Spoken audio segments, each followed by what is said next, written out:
A lovely spot, so long as the bees who have built their hive directly above the bench don't disturb you. Mother thought it was unseemly of the bees to build their hive in our garden. I don't think she could get used to the thought that she would no longer be the only queen here. I convinced Mother not to have the hive removed, and she reluctantly agreed. However, should she be stung, then the hive's days are numbered. It doesn't look very well at all. It's unusual for flowers to hang their heads in this garden. Normally they blossom in our good earth, not to mention the power of Arbor's green fingers. If Arbor doesn't know what's wrong with the plant, then it's serious. I don't know the names of all the plants in the garden. Grandmother knows them all, which is probably down to the fact that it was her that gave many of the plants their names a few thousand years ago. Shite beerwood, sweat tea, dodder flower, fat hen, bistort, stink root. We no longer invite her to family gatherings. This is Mother's mirror. It's said that you can see into the furthest corners of the land and know what's happening in every part of the world. At the moment, it's no more than a shallow bowl. The water's missing.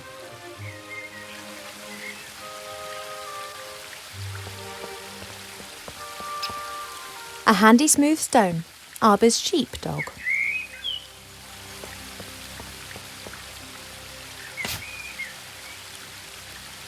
Arbor's pot, literally. The earth looks dark and rich with worms squirming around in it.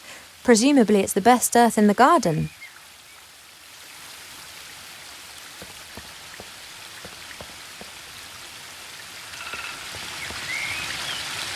There are reeds and water lilies growing in the pond.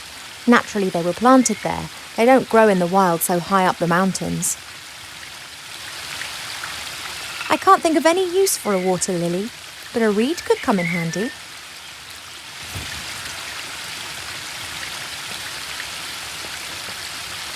There are elf-made ponds and streams all over the palace ground. Their water's said to have healing powers. No wonder considering where it comes from. Perhaps the water really does have magical medicinal properties.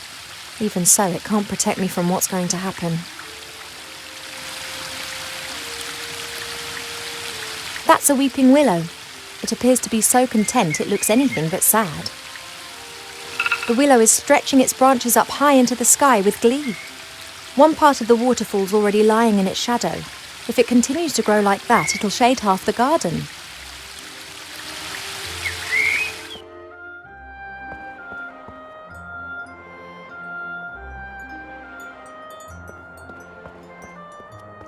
This flower clearly is one of the more exotic of the palace's flowers.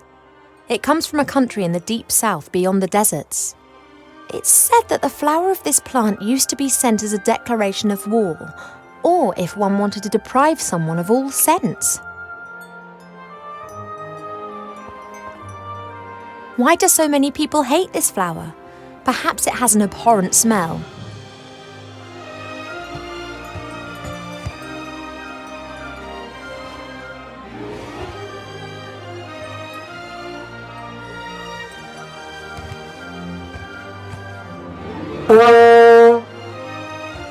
Now that explains why this flower is classified as a weapon in 24 countries.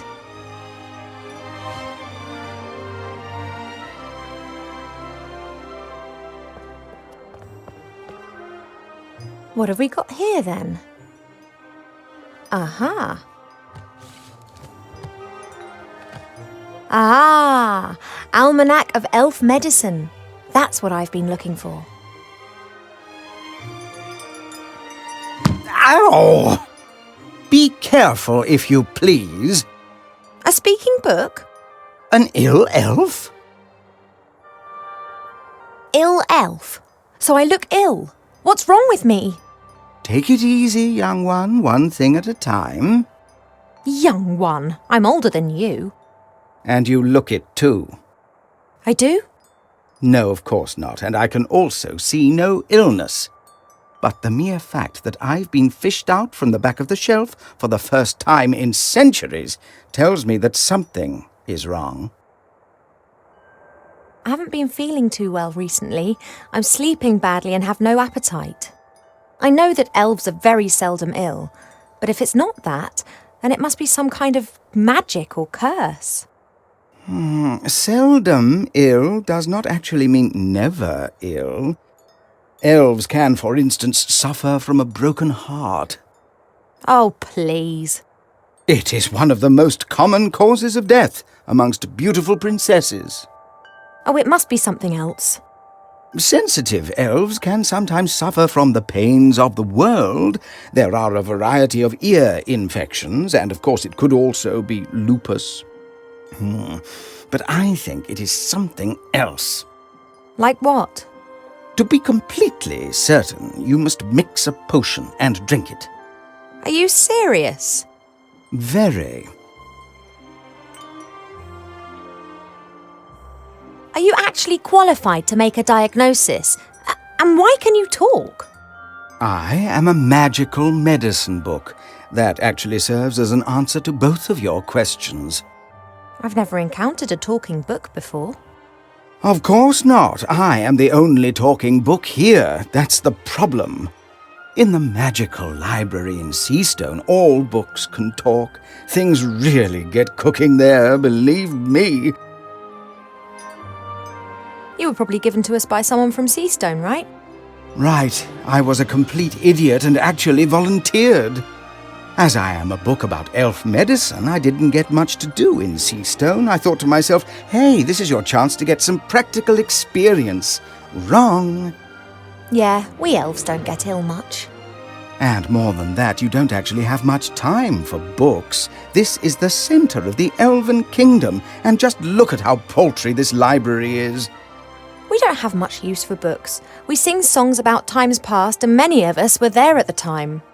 Then that's probably also the reason why so many elves stand around in white. What do you mean?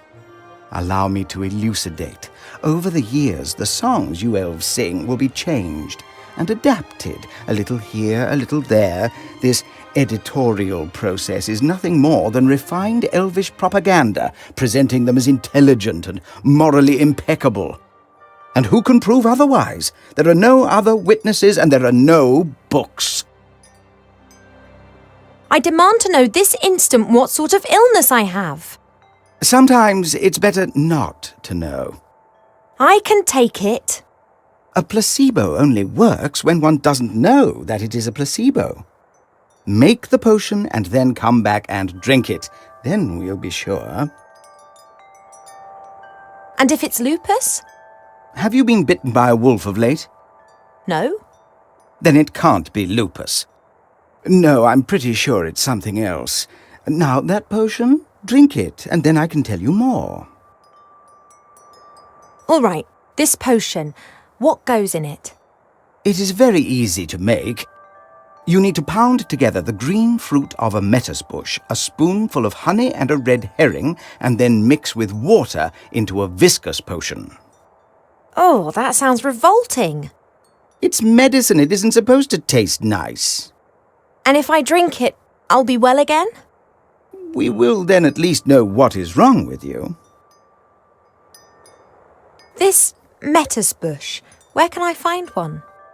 Haven't a clue. I'm just a book and have spent years sandwiched between dusty hymnals and a tome of revolting recipes. A red herring? Are you serious? Of course, why not? Red herrings are known all over the land as particularly useful fish. Their uses in the areas of medicine, cuisine, and literature are too numerous to mention. All right, so I've got a red herring. Thank you. I think that's all for now. Normally, it's me that ends patient consultations. You are only a princess, but I am a doctor.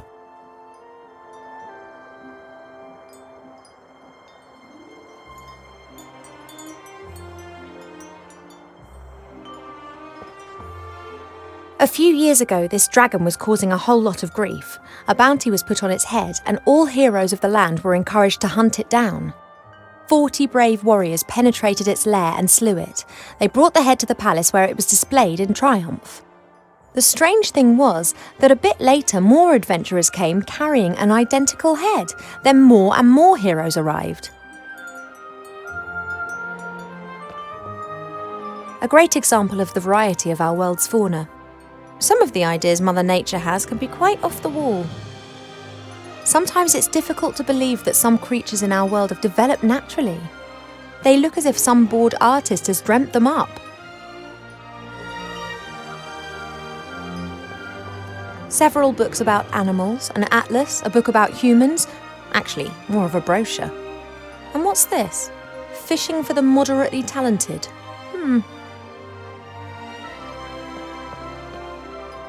Perhaps there are a few practical hints and tips in the fishing book. A lucrative season with a successful technique doesn't just depend on the type and quality of your tackle, but also on a really good spot. It doesn't matter whether you jig, dip, toddle or feed. Wobblers, twisters, spinners, blinkers, poppers, jigs, jerks and live bait must be presented in the most enticing ways possible. I haven't the faintest idea what all that means. I presume my fishing talents are not quite advanced enough to enable me to use this book.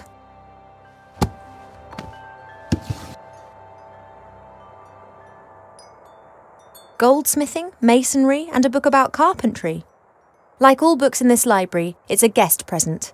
The logic behind this must be, those elves, they have so many beautiful statues and items of wood. They'll be really interested in this. Why don't we present them with a book about it? What they don't realise, though, is that if we're interested in a subject, then we'll already know pretty much all there is to know about the matter, and the book's of no use to us whatsoever.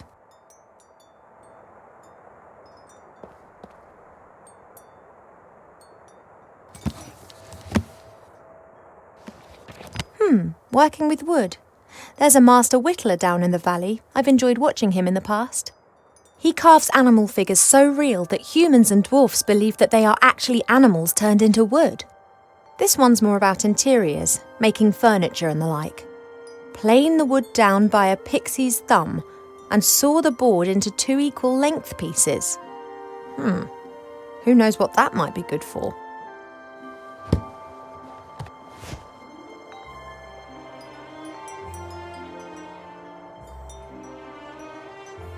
A present from one of the northern kingdoms.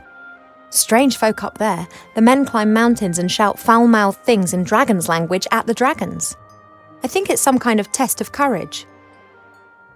Helmets with horns. Cool, but useless.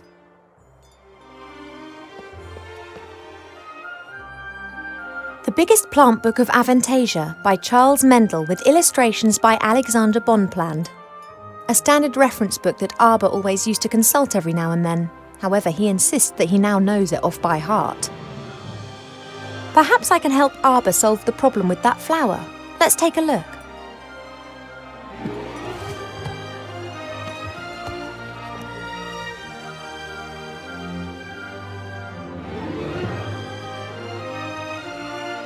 Giant beans, also known as magic beans, are very rare. They are the fastest growing plant variety known. Because of the beans' high costs, they are almost exclusively used by the military, for instance, in storming high-walled castles. Killer tomatoes are the most devious of the meat-eating plants. Disguised as tomatoes, they hunt on allotments for defenceless humans. This plant reminds me of the one that Arbor's having problems with at the moment. Love lily. The love lily enters into an enduring relationship with another plant very early in its life, which frequently lasts its lifetime. If the partner plant dies, then the love lily does not normally survive the separation. Mandrake should only be cultivated by experienced gardeners. The cry of the baby mandrake can kill anyone within 20 metres instantaneously. The tree of wrath bears fruit several times a year. These grapes of wrath are bad-tempered beasts that can lay whole areas to rack and ruin. Steel magnolias look like normal magnolias, but are some of the toughest plants on earth. They can be softened using tragic women's stories and subsequently may be picked. Guard plants, Végigia audriensis, belong to the oldest domesticated plants of humankind. They have been especially valued in times of famine as they do not require as much food as, for instance, dogs. They can sometimes develop an unhealthy taste for blood. Baritones. The wood of intelligent apple trees is often used for the equally intelligent and beautifully shaped living accessories of all types. For a long time, botanists thought that it may be possible to find other intelligent fruit varieties. So far, the search has proved fruitless.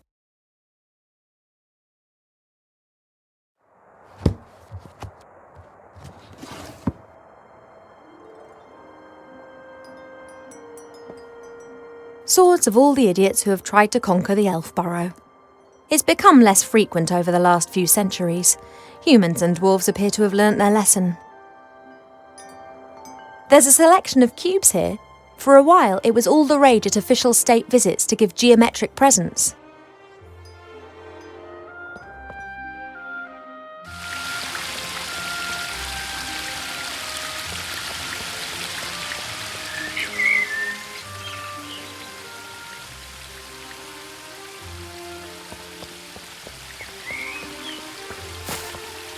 Hi, Arbor. Oh, Ivo! I think I know the name of your patient. It's a love lily. You don't look particularly loved up. That's exactly the problem. Love lilies enter into a lifelong partnership with another plant. And if they're separated... Then they let their heads droop. Good theory. But the fairies know their plants. They'd never have given us a love lily without its partner. Look, I found this book in the library. Woodcrafts? Why are you showing me that? I thought it might interest you. I don't like horror stories. Horror stories?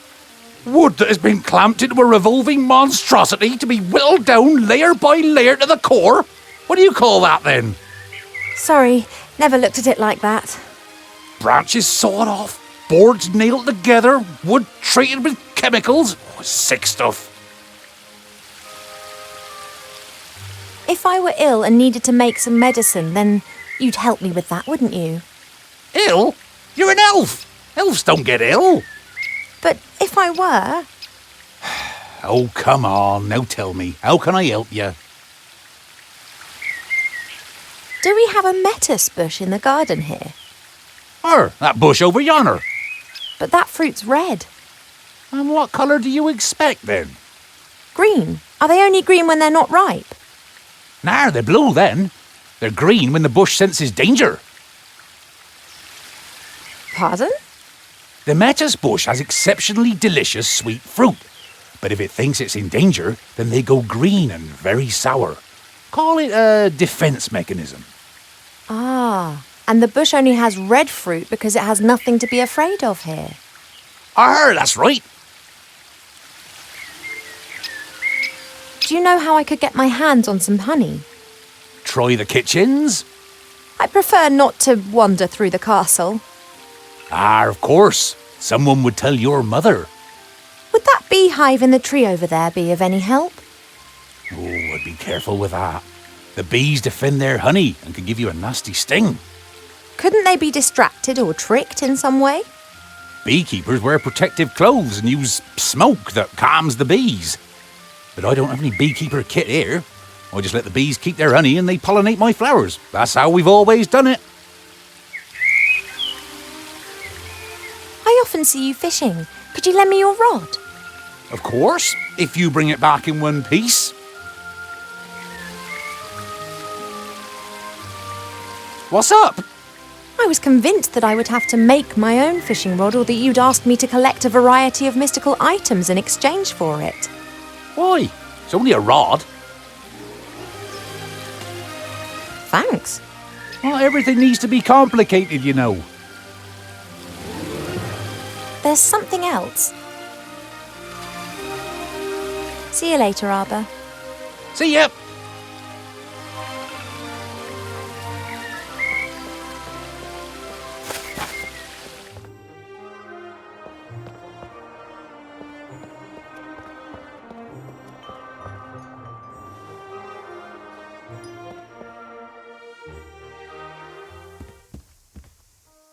The door can be opened easily from the outside.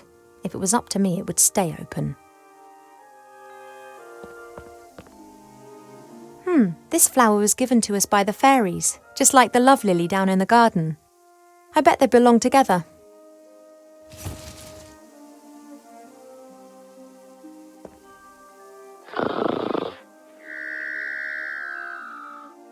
And that's the sound of Cheep Cheep snoring. He's a bit special like that.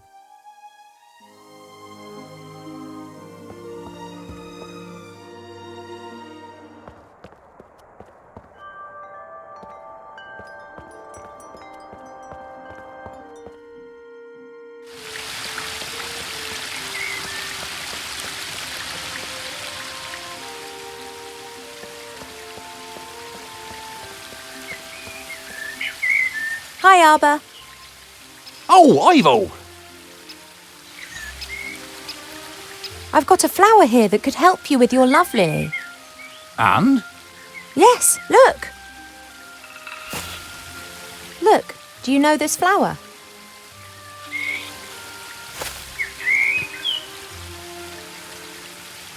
Ha ha ha! You did well, girl. It would appear so. You snivelling, girl? You all right? No. Yes? I don't know. Well then, I think I've earned myself a little rest now.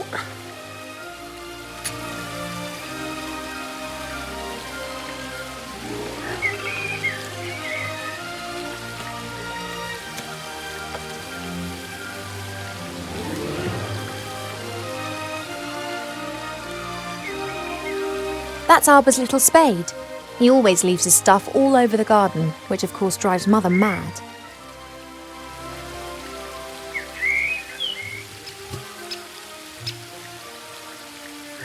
The pipe smoke seems to have calmed them down a bit.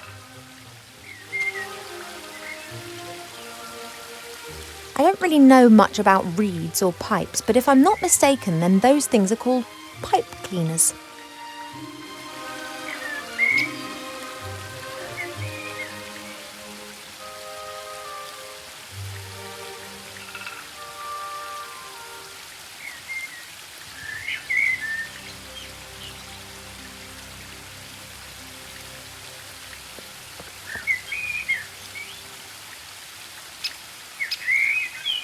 The reed from the garden pond. It's like a hollow pipe.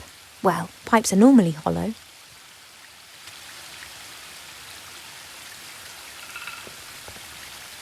The smoke from Arbor's pipe seems to be calming the bees. This is my chance.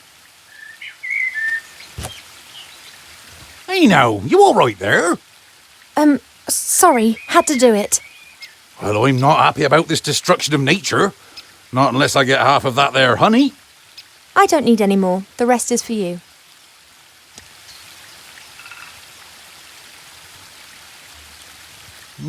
Oh, that'd be good stuff.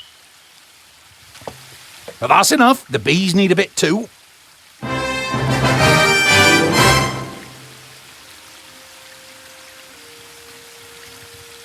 Isn't that just lovely? Two plants that have found each other and want to spend the rest of their lives together.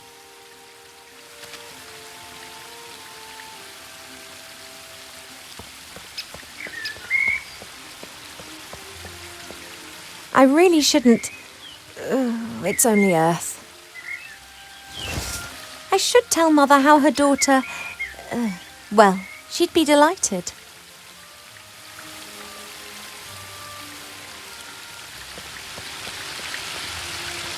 As suspected, there are red herrings swimming in the pond. They are really saltwater fish that live in the sea. But they always come back to their homeland to breed. They're the only known fish variety that can scale nearly vertical cliffs.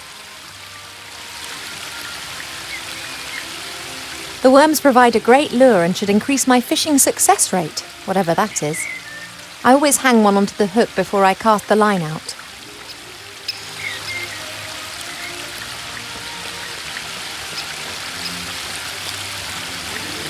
I don't have a clue about fishing, but I'll try my luck.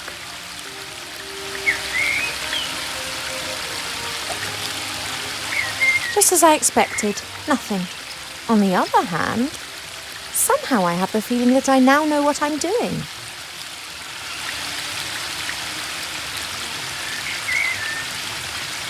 I guess that I can just practice until I'm good enough.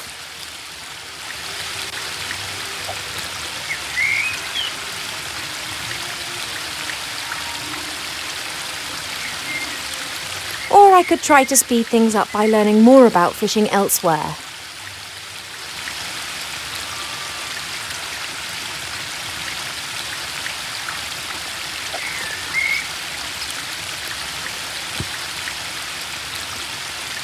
A classic.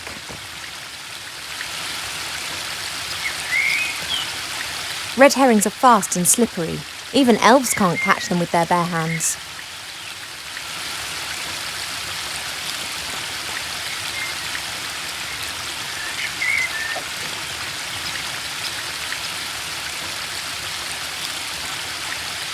Pity.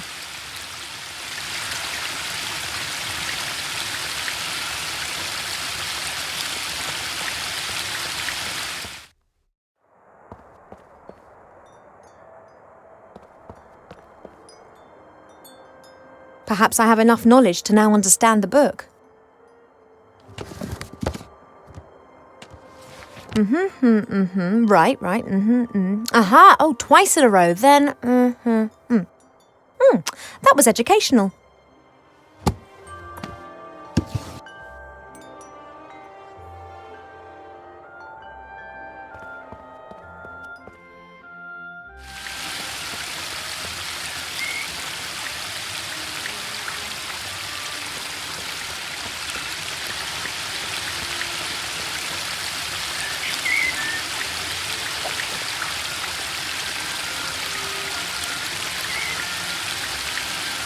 Pity.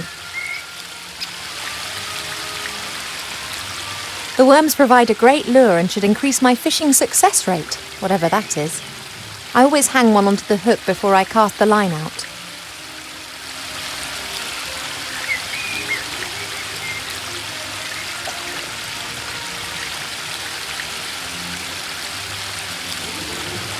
Pity.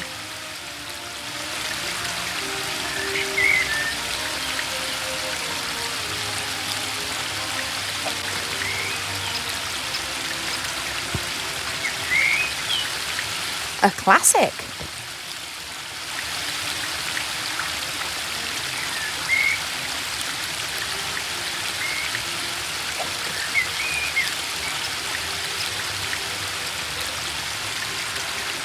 Oh.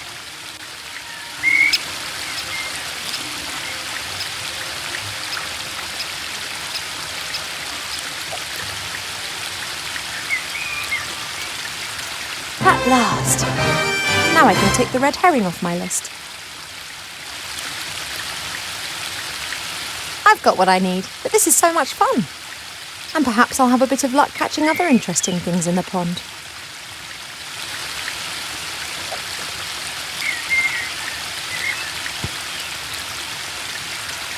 A classic.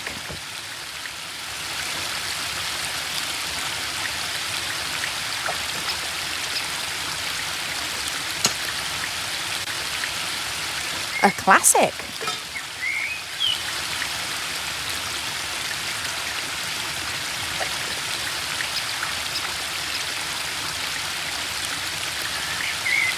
Pity.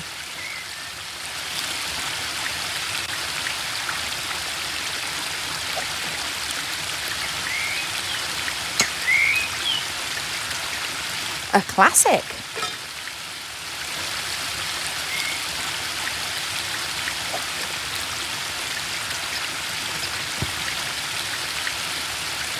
A classic.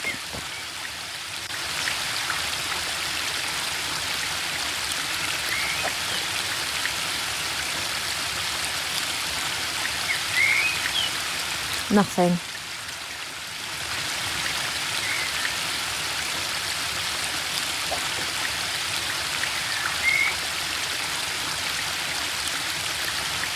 Oh.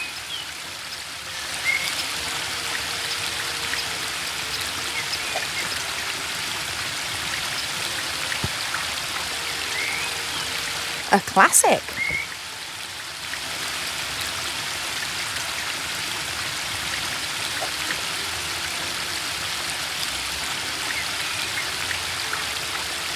Pity.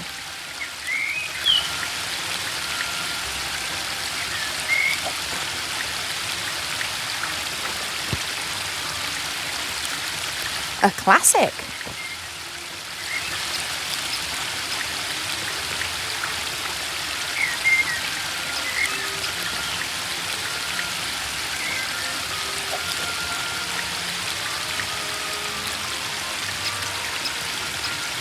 Pity.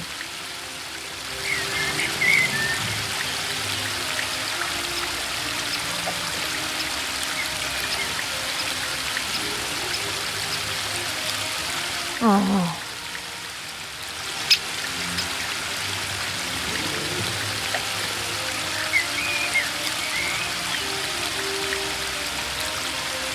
Oh.